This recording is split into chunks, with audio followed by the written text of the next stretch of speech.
우리 지난주에 백부장의 이만한 믿음에 대해서 우리가 생각을 해봤습니다. 이만한 믿음, 도대체 어떤 믿음이냐, 정체가 뭐냐라고 했을 때 그건 바로 예수님의 권위와 능력을 예수님이 보시기에 충분히 인정하고 또 칭찬한 만큼 높여드리는 그런 자세와 태도를 이만한 믿음이다라고 그렇게 말씀을 드렸습니다. 이 백부장의 이만한 믿음은 누가복음에서 볼 때 믿음의 표본과도 같은 그런 믿음입니다. 그래서 사실은 우리에게도 이런 믿음을 요구하십니다. 당장 이제 오늘 나인성 과부의 아들을 살리는 사건도 사실은 백부장의 이만한 믿음과 같은 맥락으로 생각을 해보고 또 도전을 해볼 수가 있을 것 같습니다. 초자연적 존재인 귀신을 꾸짖고 나가라고 명령했더니 귀신이 예수님의 말씀에 복종하여 떠나갔다는 소식을 백부장이 들었고요. 그리고 예수님의 권위와 능력을 일찌감치 알아보고 믿음으로 반응을 합니다. 예수님의 권위에 비하면 자신은 상대적으로 너무나 낮은 자이기 때문에 감히 예수님이 자신의 집에 오시거나 감히 상대도 할 수 없는 높은 권위와 능력을 가지신 그런 존재 앞에 자신은 서기도 감당할 수 없으니 그 정도의 권위와 능력을 가지신 분이라면 말씀만 하시면 반드시 필연적으로 내 종이 낫겠나이다. 조금의 의심도 없이 마치 명령과 결과가 하나인 것처럼 믿는 것이죠. 집에서 부모님들이 자녀들에게 무슨 명령을 내리면 그냥 그것에 대해서 아무 의심 없이 그대로 딱딱딱 되어지면 좋은데 그런 일이 잘 안 일어나죠. 안 일어납니다. 그러나 오늘 백부장의 믿음은 명령과 결과가 하나입니다. 그래서 이만한 믿음입니다. 자, 이번에는 죽음입니다. 죽음을 상대로 해서 예수님의 권위와 능력을 드러내는데 초자연적인 존재인 귀신을 상대하는 것과 아니면 인간의 가장 큰 문제죠. 누구도 풀 수 없는 딜레마인 이 죽음을 상대하는 것, 둘 중에 어느 것이 더 쉬울까요, 여러분? 귀신을 내어 쫓는 것과 죽음에서 사람을 살리는 것, 어느 쪽이 더 쉬울까요? 마치 그것 같죠? 중풍병자에게 일어나서 침상을 들고 걸어가라고 하는 명령하는 것과 걸어가라고 명령하는 것과 혹은 내 죄사함을 받았느니라 라고 말하는 것 중에 어느 것이 더 쉬운가? 둘 중에. 백부장이 초자연적 존재인 귀신을 쫓아낸 것을 보고 예수님의 권위와 능력을 인정하는 것과 과부의 죽은 아들을 다시 살리시는 것을 보고 예수님의 권위와 능력을 인정하는 것 중에 어느 것이 더 쉬울까요? 제 개인적으로는 뒤에 있는 것이 훨씬 쉬울 것 같아요. 그러니까 사실은 뒤로 가면 갈수록 이만한 믿음을 갖기가 더 쉬워요. 적어도 이론적으로는 그래요. 이론적으로는. 우리는 귀신을 쫓아내시는 장면도 보고 백부장의 종을 낫게 하는 것도 보고 오늘 과부의 죽은 아들을 살리시는 장면도 본다면 어떻게 예수님의 권위와 능력을 인정하지 않을 수가 있겠는가라는 것이죠. 우리에게 하는 질문입니다. 결국 그 싸움입니다. 예수님의 권위와 능력을 우리가 어디까지 우리가 인정하고 믿을 수 있겠는가? 누가복음이 계속 우리에게 질문하고 도전하는 문제입니다. 또 하나는 실제로 주일에만 혹은 수요 기도 시간에만 이곳에서 드려지는 우리의 찬양과 기도와 예배 시간에만이 아니라 우리가 가끔 청년들의 찬양이라든지 아니면 어떤 집회나 그런 데 보면 이 찬양단들이 찬양을 얼마나 뜨겁게 해요. 얼마나 열광적으로 합니까?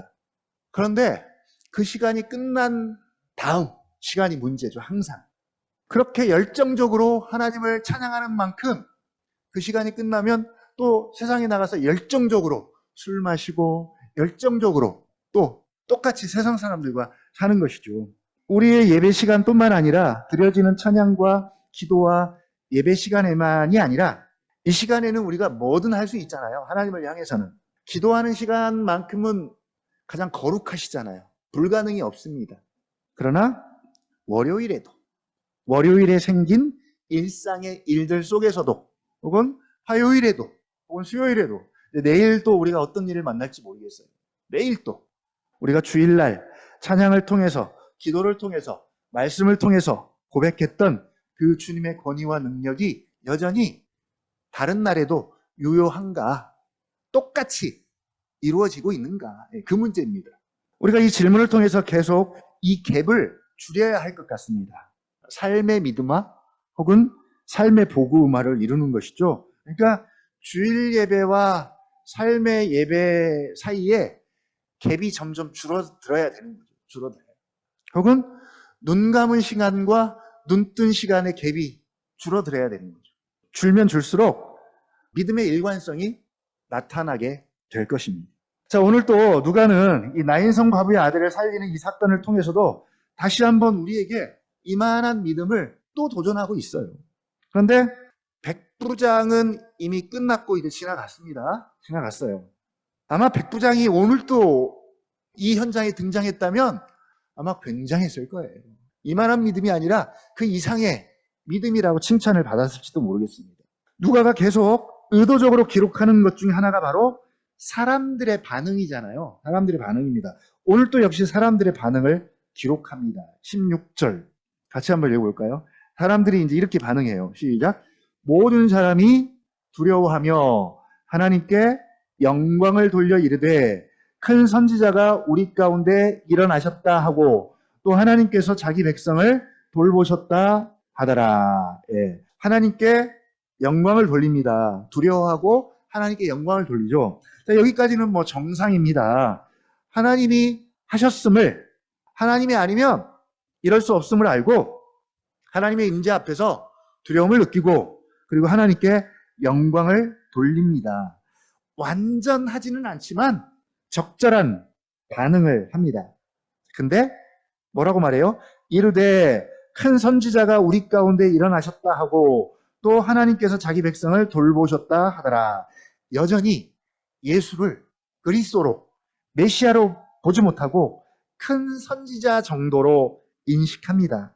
여기까지만 해도 잘한 일이지만 예수님을 메시아, 그리스도로 고백하고 더 나아가서는 그의 권위와 능력을 예수님의 존재만큼 인정하고 높여드리는 일은 현장에 있는 사람들의 반응을 주의 깊게 살펴보더라도 결코 쉬운 일은 아닌 것 같아요. 계속 누가가 반응을 기록하지만 조금씩 부족합니다. 그래서 백부장의 믿음이 돋보이는 이유 중에 하나예요.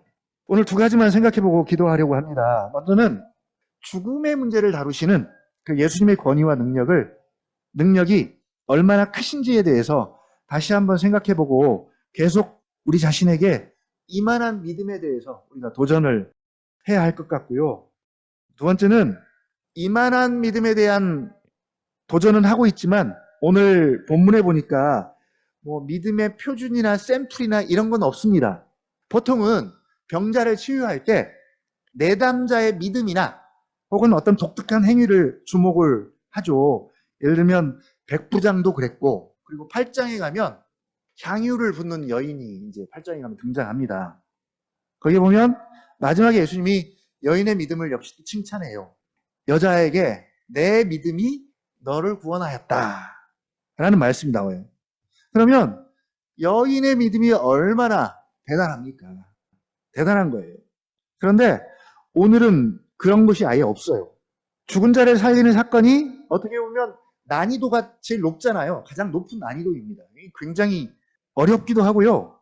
이슈가 될 만한, 주목할 만한 사건인데 그러면 내담자나 혹은 주변 사람들의 어떤 특별한 믿음들이 소개될 법도 한데 그런 게 하나도 없습니다. 그냥 모든 기적의 원인, 동인은 예수님 그 자신입니다. 종종 우리가 구원을 이야기할 때 믿음으로 말미암는 의를 이야기합니다. 그러니까 백부장의 믿음도 칭찬하셨고 뒤에 가면 여인의 믿음을 칭찬하면서 내 믿음이 너를 구원했다라고 그렇게 말씀하시잖아요. 그래서 구원은 오직 믿음으로, 행위가 아닌, 율법이 아닌 믿음으로 말미암아 되는 것이다 라고 하니까 마치 믿음이 구원의 조건인 양 이렇게 되어버렸는데, 그게 아니라 오늘 말씀은 우리의 구원이 얼마나 철저하게 일방적으로 예수님 자신에게 달려있는지를 보여주는 본문이기도 합니다. 자, 앞에부터 한번 볼게요. 나인이라는 성으로 가실새 역시 제자와 많은 무리가 함께 동행을 했고, 12절입니다.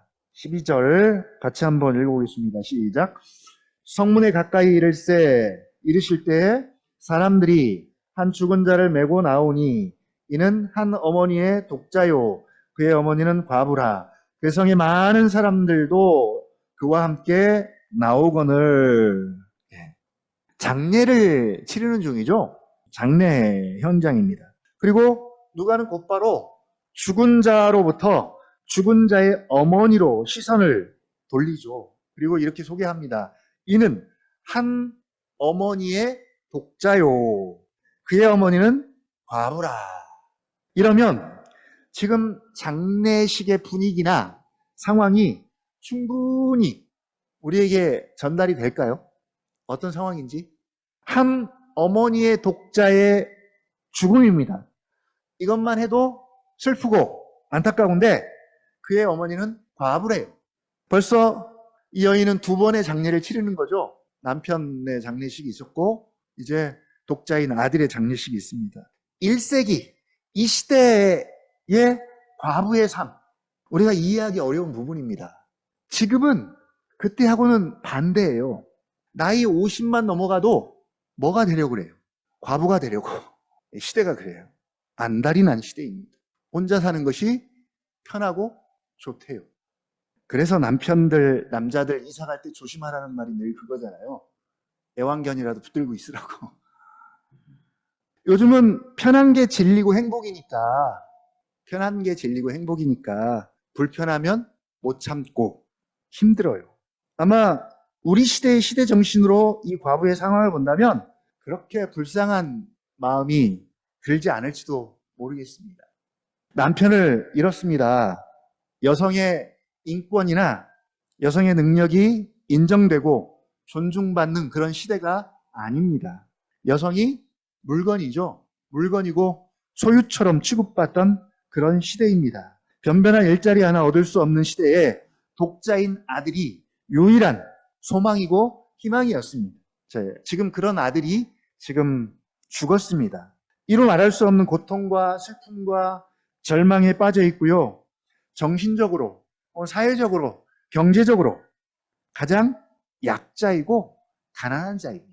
보통은 예수님이 오신다는 소식을 듣고 예수님에게 어떤 시선이라도 둘만한데 여기에는 예수님을 향한 여인의 어떤 반응조차도 없고요. 그럴 겨를도 그런 상황도 아닌 것 같아요. 오히려 그 반대입니다. 13절입니다. 같이 한번 읽어보겠습니다. 시작. 주께서 과부를 보시고 불쌍히 여기사 울지 말라 하시고. 주님의 시선이 과부로 향합니다. 과부를 보시고, 이 보시라고라는 의미에는 아시고도 포함이 됩니다. 보시고 아시고. 보신다는 것은 아신다는 의미예요. 누구한테 물어봐서 아는 것이 아니라 전지전능하시기 때문에 아십니다. 그리고 주님의 반응입니다. 딱 하나죠. 불쌍히 여기사. 불쌍히 여기사. 오늘 제목입니다. 불쌍히 여기사의 원어의 의미를 우리가 좀 주목할 필요가 있습니다. 헬라어로 좀 어려워요. 스플랑크니조마이. 저 보고하기도 어려운데 몰라도 됩니다. 어느 교회 목사님이 헬라어 썼다고 쫓겨났대요. 헬라어 좀 쓰셨다고 사유가 됐대요. 그분이 이스라엘에서 좀 공부를 좀 하셨던 것 같아요. 그러니까 헬라어를 얼마나 잘했겠어요. 그래서 최대한 원어에 가까운 설교를 하시려고 하시다가 뜻을 좀 풀어주려고 하다가 본의 아니게 헬라어를 좀 썼어요. 저는 처음 썼습니다, 오늘. 근데 원어의 뜻을 알면 좋죠. 알면 좋습니다. 자, 이 불쌍히라는 말은 창자까지 뒤틀려지는 것을 의미합니다. 창자까지 뒤틀려지는 것. 불쌍히라는 의미인데, 즉 과부의 슬픔을 목격한 예수님께서는 속에 있는 내장까지 뒤틀릴 정도로 비통함과 연민을 느끼셨다는 그런 의미입니다. 그러니까 예수님께서 이 과부의 슬픔을 보시고 비참함을 보시고 얼마나 큰 사랑과 동정심을 보이셨는지를 이 불쌍히 여기사라는 단어에 담아서 누가가 기록을 하고 있는 거예요. 그러면 우리는 이 불쌍히라는 단어를 통해서 여인을 바라보시는 그 예수님의 그 창자까지 뒤틀려지는 정도의 슬픔과 비통함과 연민을 우리가 느끼고 알아보면 좋은데 이게 쉽지 않잖아요. 이게 쉽지 않습니다. 그러니까 오늘 이 기적의 원동력은 예수님 자신 안에 있는 충만한 사랑과 동정에 기인한 것입니다. 이걸 굳이 강조하는 이유는 바로 우리의 구원의 동기와도 같기 때문입니다. 죄와 비참함에 빠져서 죽었던 우리가 경건치 않았고, 그래서 하나님의 진노를 받아야 마땅할 때, 죄인이었을 때, 더 나아가서는 우리를 구원하신 하나님과 원수되었을 때, 적극적으로 원수였을 때, 구원받을 만한 아무런 조건도 자격도 없었을 때 우리를 불쌍히 여기시고, 우리를 불쌍히 보시고, 불쌍히 여기사 하나님께서 일방적으로 자신의 아들을 십자가에 내어 주심으로 우리에 대한 자신의 사랑을 확증하셨습니다. 이게 바로 우리를 향한 하나님의 구원입니다. 바로 하나님 자신의 충만한 사랑과 연민과 동정이, 불쌍히 여기심이 우리의 구원의 동기이듯 오늘 예수님께서도 여인을 불쌍히 여기시고 여인의 아들을 죽음에서 살리신 것입니다. 자, 14절 보겠습니다. 어떻게 살리십니까? 14절 시작. 가까이 가서 그 관에 손을 대시니 맨 자들이 서는지라. 예수께서 이르시되 청년아 내가 내게 말하노니 일어나라 하시매. 관에 손을 대십니다. 원래 손 대면 안 되죠. 원래 율법이 정한 법으로는 관에 손을 대면 안 됩니다. 그러면 부정한 자가 돼요. 부정을 탄다 그러죠. 부정 탑니다. 만약 예수님에게 권위가 없고 능력이 없다면 예수님은 시체를 만졌기 때문에 부정해지고 부정한 자가 되었을 거예요.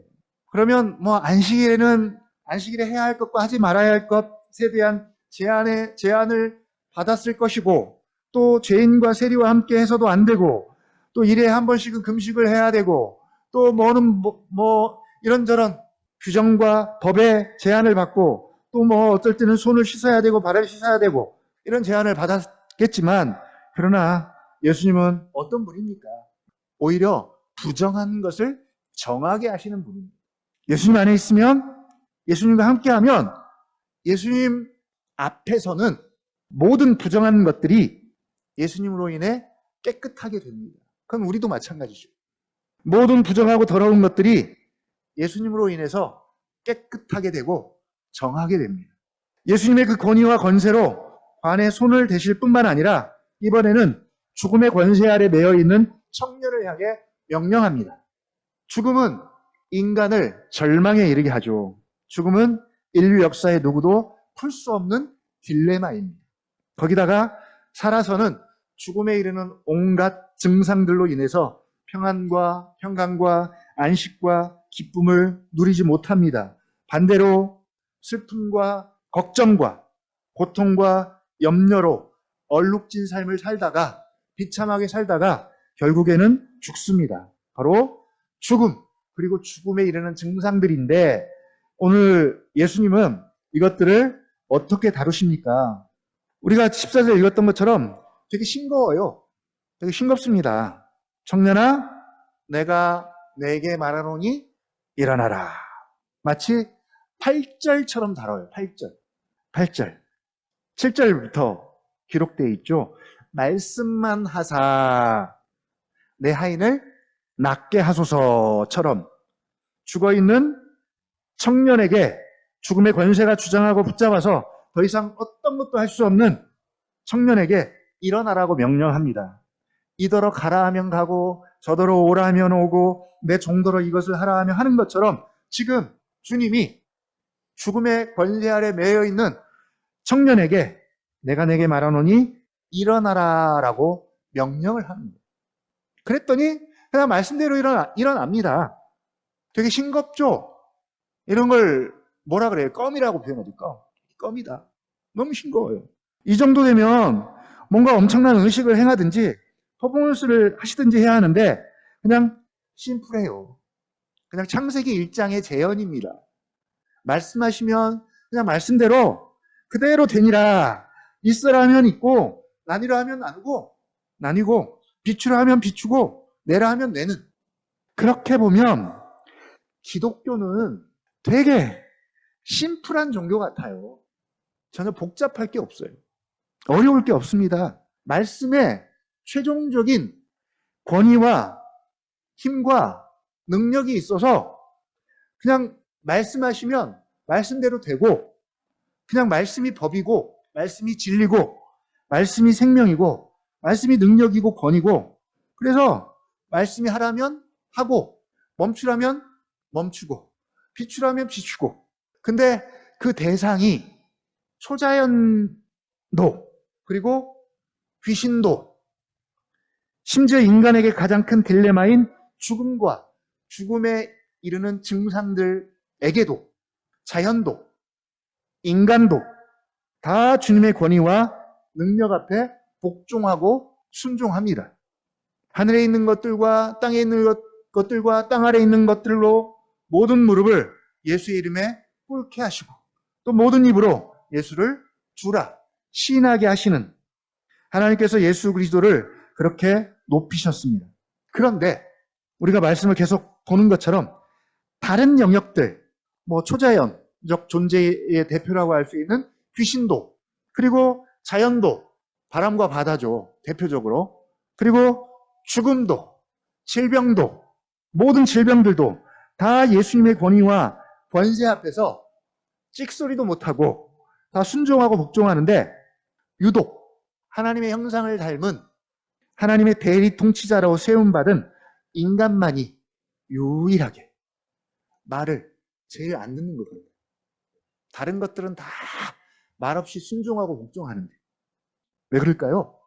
그냥 교리적으로 말하면 타락 때문이죠. 타락이지만 조금 더 구체적으로 이야기하면 우리의 마음이 둔하고 어리석고 봐도 보지 못하고 들어도 듣지 못하고 깨닫지 못한 맹인이고 농인이어서 그런 거죠. 심지어 지금 이렇게 죽음을 상대로 해서 자신이 얼마나 크고 높은 권위와 능력을 가지고 계신지를 보여주고 있음에도 불구하고 여전히 예수님을 보지 못하고 알지 못하고 예수님께 마음이 가지 않는다면 도대체 우리는 어떤 사람들입니까? 나는 어떤 사람입니까? 나는 누구입니까? 심지어 죽음도 그의 말에 복종하고 순종한다면 도대체 이분이 누구입니까? 오늘 이 말씀을 통해서 다시 한번 우리에게 도전하고 있는 이만한 믿음에 대해서 다시 한번 생각해 봤으면 좋겠습니다. 물론 우리의 의지만으로는 되어지지 않는 문제입니다. 의지만으로 된다면 벌써 뭔들 못하겠어요. 주께서 우리를 보시고 우리의 비참함과 우리의 가난함과 우리의 무능함과 우리의 슬픔을 보시고 우리를 불쌍히 여겨주셔야 합니다. 반대로 우리가 우리 자신을 안다면 우리는 또 이렇게 기도할 수밖에 없죠. 주님, 나를 불쌍히 여겨주십시오. 물론 이런 기도는 아무나 할 수 있는 기도가 아닙니다. 자기를 아는 사람만이 할 수 있는 기도입니다. 주여 나를 불쌍히 여겨주십시오. 우리 편에서 해야 할 기도죠. 오늘 우리가 이 기도 드릴 수 있는 우리가 되었으면 좋겠고요. 계속 주님의 권위와 능력에 대해서 우리가 도전을 받고 있습니다. 정말 우리에게 은혜 주셔서 이만한 믿음으로 정말 예수님을 예수님답게 믿음의 고백을 또 드릴 수 있는 우리 되기를 위해서 이 시간 함께 말씀 가지고 기도하는 시간 갖겠습니다.